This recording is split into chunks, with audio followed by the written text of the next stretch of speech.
All right. So thank you for coming today. We're here to talk about retaking your standardized test. This could be anything from MCAT, GRE, DAT, OAT, PCAT, the whole alphabet soup of different exams. So in the chat box, can you let me know which of the exams that are represented here in the session today? So we got, looks like GRE is our big one for now. So I'll make sure to emphasize some things about the GRE as we go through, but I'll also be bringing up some of our other bigger tests like the MCAT and the DAT. So without further ado, let's get, actually, I forgot to introduce myself. My name is Doug McLemore. I'm a staff advisor with HPA. I'm the test prep specialist. I've been in test prep for over a decade.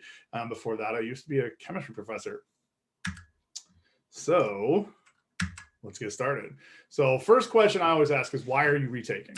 And there's a couple different reasons why I want to make sure, or why I make sure people understand why they need to retake. First off, were you told to retake? Like, did you apply? And when you got your application back, say you got denied, did they tell you straight up that you were going to need to retake? Or alternatively, was it a question of like you talked to an admissions person at the school and they said that you needed to have a higher score on the test that you submitted? And so those are both possibilities. So that's one reason why you might retake. A second reason why you might retake is because your score is just, ahead of time, it's just too low. You look at, you're below 50th percentile and you need to be above 50th percentile, or you're looking at, say, with the GRE, your math, you want to have it in the 80th percentile, but it was only the 50th percentile. So you can sometimes anticipate a retake based on that. And then, is your score unbalanced? For GRE particularly, unbalanced is not as important of a thing, because your score can be pretty unbalanced on the GRE, because if you're going into a health field, generally speaking, the verbal score is unimportant. It just needs to be 50th percentile. Above a 50th percentile, you're pretty good. And your math is the one you want to have up in 70th, 80th percentile or higher. So, but for other tests like the MCAT, DAT, OAT, and things like that, the different subsections, there's a lot more sections. So having an unbalanced score there, like having a reading comp section that's way lower than the others, that's a problem. That would be something you might want to consider retaking for. You always want to ask yourself, do I need to retake though? That's a very important question. And you don't want to fall into that trap where you just think your score is too low, but it's not actually too low. That's why I want you to address like the reasoning behind it to make sure you're making a smart decision. Because what are the dangers of retaking? Like, to the people attending, what is the danger of retaking a test? What's the biggest danger? What do you think? You could get a lower score, right? So that's a risk. And so when you're retaking, you have to make sure you're weighing the costs and the benefits. If the risk is getting a lower score and you didn't really need to retake and you got the lower score, that's the problem. So make sure you have to retake before you make that decision. Now, yeah, exactly. Wasting money and not getting a higher score, that's a big problem.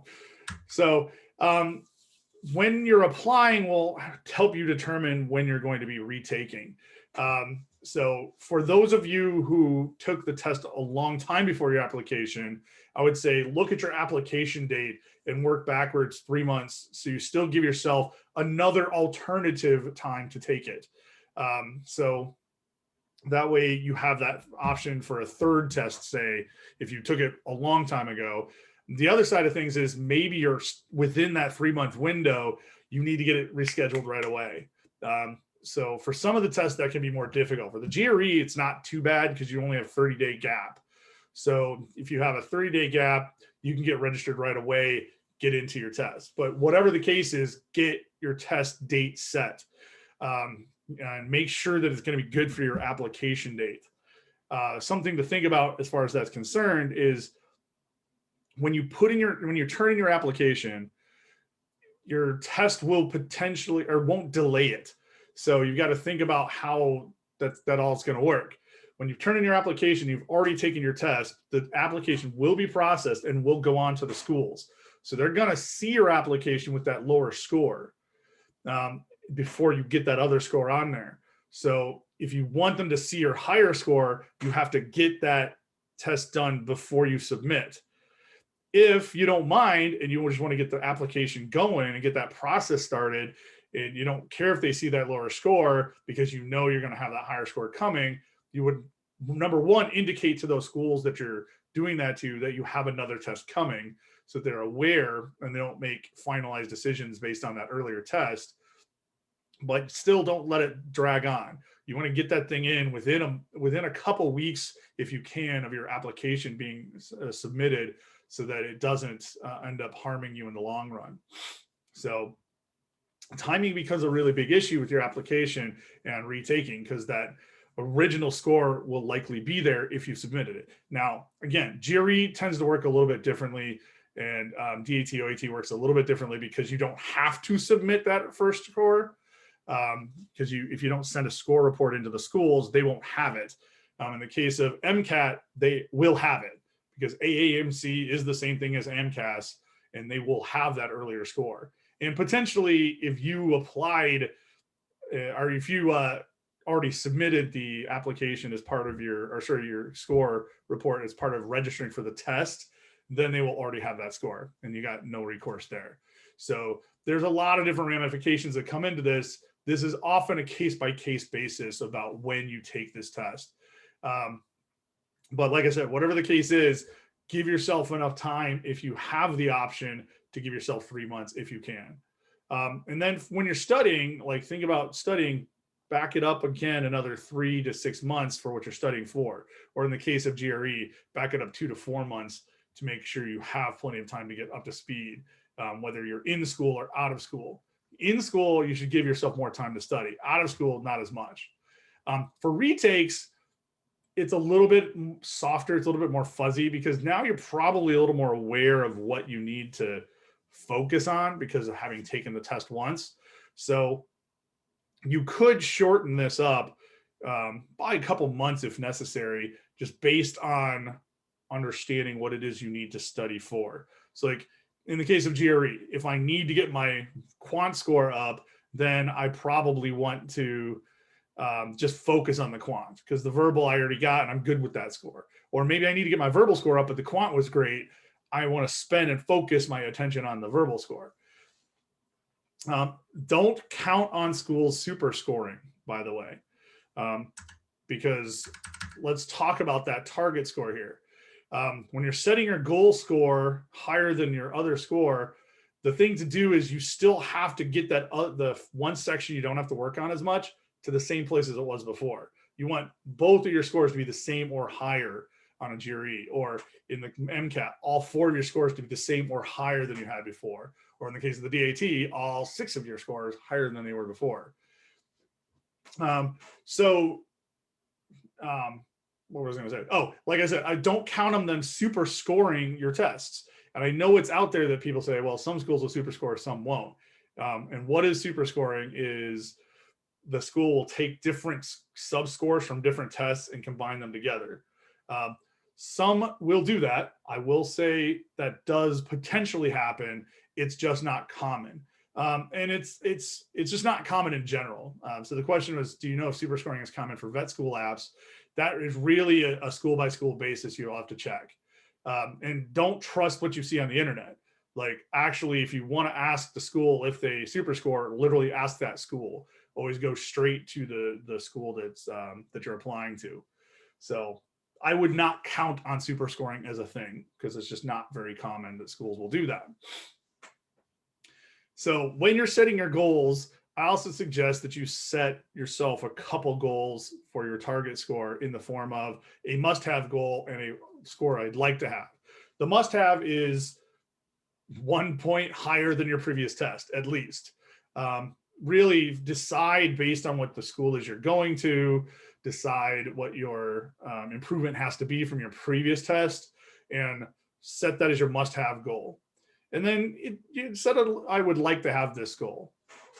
The reason being is it's really hard to make progress unless you have goal scores and you don't know if you're making some improvement or not. So one of the things that tends to get people stuck in the first place is on their first test, they're shooting for the pie in the sky score. I want to get as high as I possibly can score. And that's why people tend to not to reach that, and they end up getting lower scores because there's a lot of anxiety built up from that, and you make the test more important than it really is, and all that kind of test anxiety creates a lower score overall. So set yourself that's goals that are attainable and I can definitely hit them, and also make progress towards them so I can watch when I'm taking practice tests and get there. So how do I do it? This is a little bit different. Like deciding how I prep is a little bit different for people that are retaking because you might have tried one of these before. So if you self-prepped before, identify whether one of these was a problem. Did you have a lot of room to move and you just didn't do it? Or was it like, did you have problems with motivation? If you have problems with motivation the first time around self-prepping, then you probably want to go somewhere else, because self-prep is for people that can self-motivate, or they're pretty even across the sections of the test and they didn't have very far to move. Whereas a tutor can provide some of that motivation, and they can also help you if you have some limited difficulties. Tutors are excellent for retaking because tutors can help you fix the thing that was wrong with your original test. They can help you diagnose those issues. And that's often where it's often what I suggest for people retaking is to go the tutoring route rather than trying to do it all by themselves. You don't have to have them tutor you for everything, but just like meeting with a tutor a couple times, they can help you identify your difficulties and get you on the right path so you can self-prep for the rest of it. I usually think of tutoring as like self-prep plus, because you're getting that little bump for what you need. Prep courses are like, they're a good option if it's been a long time since you took your course and you need that motivation, or if you're still really low, far away from your goal score. So prep courses can backfire for those of you who are only taking the test a month or two later. A prep course is probably not going to help in that case, because the prep courses tend to just do everything sort of generic. They're generally good for bringing low scores up, but if you've already taken the test and you know what your focal points are, it can often be a waste of time because you're just reviewing things that you don't need to review. So I think for most people, regardless of where you're coming from on a retake, getting a tutor, at least for some limited amount of help, is very effective for getting that score to come up. So what are some options for tutors we can focus on is like Princeton Review and Kaplan are going to find most of your tutors. I will say that private tutors like that are not associated with the company are also available out there, but be careful with, buyer beware. Just because a person did well on their GRE does not make them a good tutor necessarily. They need to have teaching skills as well. They have to understand how the test works, and they have to be able to show you how to understand how the test works. So think about this. I've got an inexperienced tutor that charges $50 an hour, and I've got an experienced tutor that's been around for a long time, charges $300 an hour. What will probably happen if you use the $300 an hour tutor, you'll probably work with them for maybe 2 or 3 hours. So you're spending less than $1,000.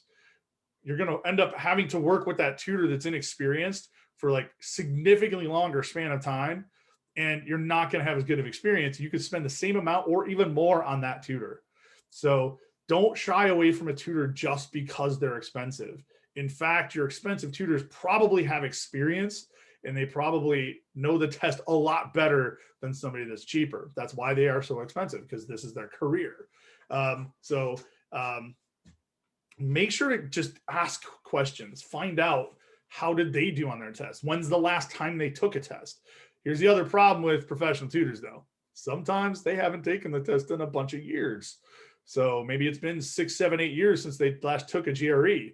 They don't know if the question styles have changed or not because they haven't taken it. So a professional tutor should be taking these tests regularly. So don't be afraid to ask the tough questions. So other questions you can ask a tutor or a company that has tutors is, what is the experience of these people? How long have they been in the business? How often do they take the test? Do they have any specific training? So don't be afraid to do that. Now, at the end of the day, you can self-prep, you can do a prep course, you can use a tutor, it's your choice. But I do think the retakes, a tutor is a pretty helpful option to help you out. If you're using study materials, there's study materials all over the place for these things. You got content review books, you got content practice problems, you got full-length practice tests, whatever the case is. When you're doing a retake, use something different than you used the first time. So if the first time you study for the GRE, you used a Kaplan book for GRE, use the official guidebook and a Manhattan prep book or something like that, because you want to get a different perspective on it. You don't want to just do the same thing, because doing the same thing, you're probably going to end up with a similar result. When it comes to practice problems, do a different set of practice problems. So if you hadn't stumbled upon it at this point, I would encourage everybody to get a Manhattan Prep GRE book. It's called the 5-Pound Book of Practice GRE Practice Problems. It's kind of the super awesome Bible for practice problems for the GRE. Get a different set of practice tests. Although I will say for the GRE, you could potentially reuse the practice test that you have already used, because it's an adaptive test. Because it's an adaptive test, it allows you to retake the test a couple times and not see exactly the same test. For MCAT and DAT, those are not adaptive. Those are things you should probably be just getting a whole different set of practice tests than you used the first time. So if you used up print and review practice tests, then I'd switch to, say, Kaplan or something like that. So I have a different set outright. Like I always say for this stuff, though, never pay full price. Always look for the discounts that these guys have on them. Like most of these companies, with the exception of the Berkeley Review, will give you discounts in some way, shape, or form. Like at any given point in time, they probably have some kind of discount running. So just say, hey, could you guys have deals running? And they'll probably give you at least 10% off. Some of them do only 5%. Some might do 20. And then if fee assistance is available for your specific test or for one of these companies, for example, Kaplan has a fee assistance program that they do, and you can get up to 60% off all their materials and their classes for that matter. So look for those options. Don't pay full price for this stuff. You've already paid enough studying for this test. Don't pay that much more if you can at all help it. Setting up a study schedule for this. I would say sticking to the idea of 2/3, 1/3. I still believe this is a very important thing, that you should review the content for your particular test, like literally all of it. Even if you did great on some of it, still review it. Still go through it again and make sure you're just fresh. Make sure you remember what it is that you're supposed to know for the test. But I want to emphasize this. You can't just do content. You also got to do practice problems, because just because you know things does not necessarily mean you can recognize it on the test. To use GRE as a specific example, GRE is very well known for the complexity of the questions. The weird part about it is the content of this test is nothing. It's algebra. It's basic arithmetic. It's stuff that you did back in 6th grade. And that's why it's so weird that the questions seem so hard. But it's the way they write the questions, like the quantitative comparisons, the fact the figures are not to scale, that like, if it doesn't say it explicitly in words, it's not necessarily true. And you gotta always be aware of that. So you gotta balance content with practice. Just because you know how to do the math or know the vocabulary, know how to do the reading comp, doesn't mean you know how to answer the questions. And then save about 1/3 of your time at the end for building up stamina. this could have been one of the reasons why your test didn't go well. Maybe you're did really well at, you know, doing practice problems out of a book or something like that, but you didn't do enough practice tests to be confident and not wear out throughout the length of the test. Then this is why stamina development must be done. You have to get so that you don't wear out partway through the test and start to lose your pace and lose your concentration, lose your focus. Maybe the first time you studied for your test, you didn't do enough practice tests. And I see this from time to time where people might do 1 or 2 practice tests only. That's just not enough. For a GRE, minimum 5. I like do a full practice test, 5. Like if you're going to study for 2 months, do 5, 1 every other week. If you're studying for the MCAT, 10 practice tests. For the DAT, 10 practice tests. Because that way you just get good at your process, your strategy for the test as a whole. As you're putting your study plan together, make sure you have a day off every week, at least 1.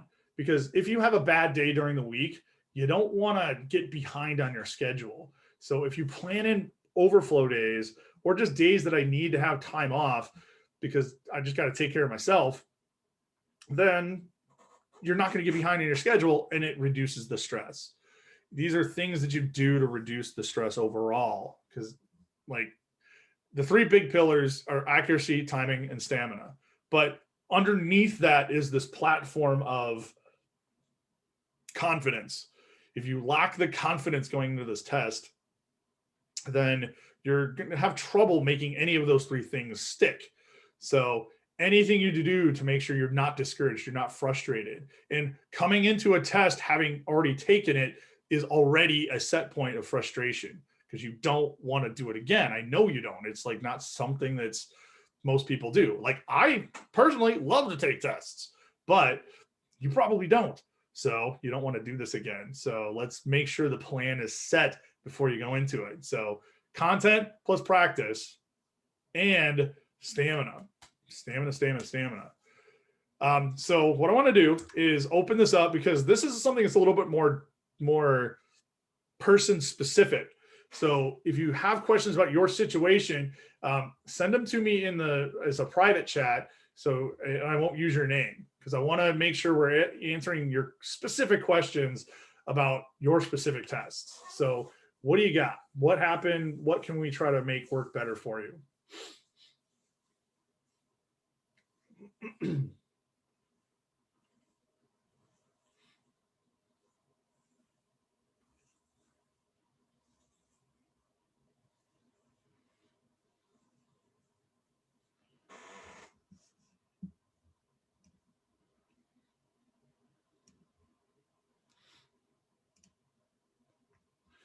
152 on the quantitative section, I'm guessing.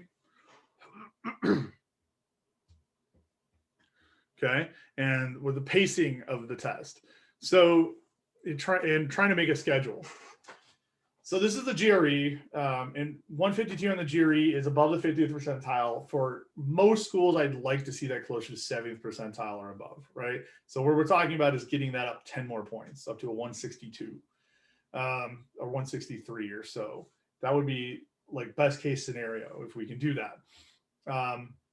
If pacing was an issue, my guess is you weren't doing a lot of practice tests, or if you were doing lots of practice tests, you maybe weren't fixing and figuring out what the pacing problem was.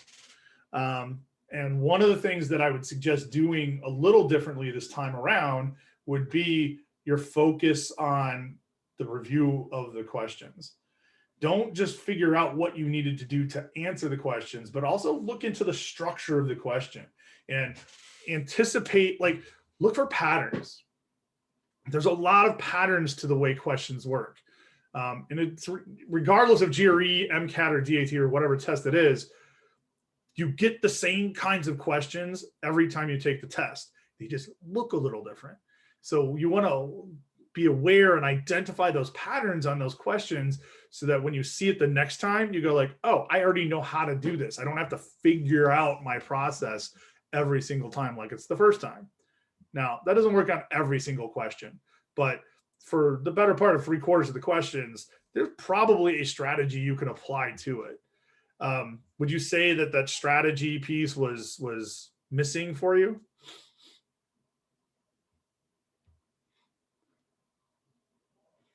So it's really easy for most students to fall into that traditional questioning of when you look at a review, a test, you go like, so what didn't I do right? And that usually defaults to content, just saying, oh, I didn't know this math, or I didn't know that math, or GRE or chemistry or whatever it is for whatever test it is. Ask yourself 3 questions in this order. When you review each question, go through and say, did I understand what the question needed me to do? Did I understand the question? That's the first and most important question to address when pacing is at hand and you're struggling to finish questions in time. The second question you should ask is, was there information anywhere else in the question or anywhere else in the passage that I did not use? Like, what was there that I should have used that I didn't use? It's only the last question you should be asking yourself is, did I not know how to do the math?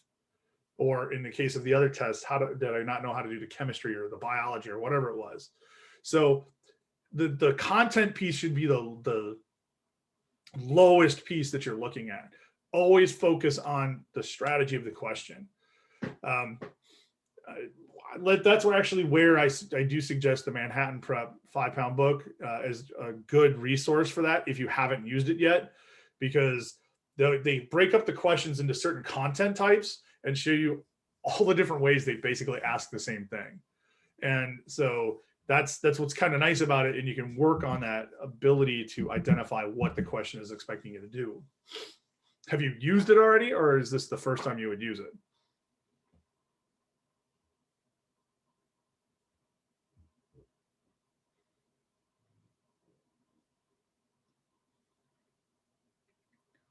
So if you used it the first time, I would say that shouldn't be the main book to focus on this time. I would get a different book of practice problems, maybe a Kaplan or a Princeton Review, or even the official guide practice problems as a supplement. Like, not saying you shouldn't use the 5-pound book again, but get something different so you're not like, you're going to have some residual memory of those questions, even if it's been a year. So have a different source of some practice problems as well. Same for your practice tests. Use different practice tests than you had before, just so you can vary that up a little bit.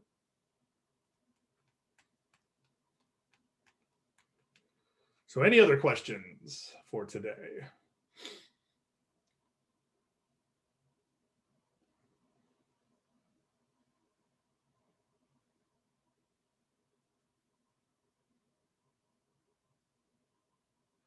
All right, looks like we're out of questions. So I'll just say, you got my email, my phone number. Feel free to use that. Contact me if you have questions about things. As if you're a Davis student, I know some people might not be Davis students listening to this.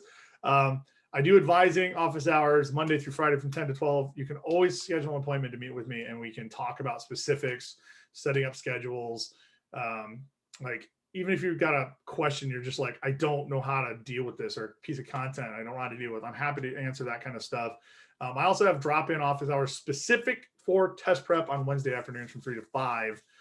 Feel free to come to those if you can't schedule something. And we also do drop-ins throughout the week. I do the drop-ins on Tuesdays and Wednesdays, or Tuesdays and Thursdays, with our regular HPA drop-ins. So feel free to pop in at any time. I look forward to helping you guys do better on these tests. All righty. Thank you guys for coming today. Appreciate it.